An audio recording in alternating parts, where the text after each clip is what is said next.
आम्ही या डॉक्टर राजेश पाटील साहेब यांना भेटण्यासाठी आलो होतो. आमच्या प्रभागातली सगळे लोक आले होते, सगळे वरिष्ठ लोक आले होते.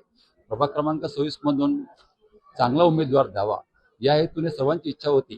एक क्वालिफाईड माणूस ज्याने काम केले, तर मी गेले 35 वर्ष पक्षामध्ये काम करतो, संघापासून जनसंघापासून काम करत आहे. त्याच्यामुळे बऱ्याच लोकांची इच्छा होती की आपण डॉक्टर साहेबांना भेटायचं, आणि त्या अनुषंगाने डॉक्टर साहेबांकडे आम्ही सगळे लोक आलो होतो. त्या ठिकाणचं उमेदवार बाबतीमध्ये बऱ्याच समस्या आहेत. गेल्या 10 वर्षामध्ये कोणतेही काम त्या विभागात झालं नाही. साधा सार्वजनिक संडास देखील तिकडे उभारता आला नाही गेल्या 10 वर्षामध्ये त्या प्रभागामध्ये. अशा अनेक त्रुटी त्याच्यामध्ये आहेत. तर त्या अनुषंगाने प्रभागातल्या आमच्या लोकांचं म्हणणं होतं की आपण डॉक्टर साहेबांना भेटून आपल्या भावना त्यांच्यासमोर त्यांच्याकडे आपण बोलून सांगू, आणि त्या हिशोबाने आम्ही इथे आलो. डॉक्टर साहेबांनी आमचं निवेदन घेतलं आणि ते निवेदन ते पुढे पुढे फॉरवर्ड करतील सांगितलं डॉक्टर साहेब.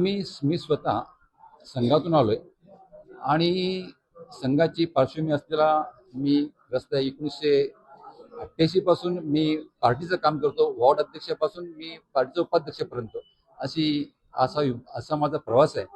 आणि गेले 35 वर्षांना अधिक वर्ष मी प्रामाणिक निष्ठेने काम करतो, म्हणून आम्हाला ती उमेदवारी मिळायला पाहिजे, यासाठी आम्ही इकडे आलो.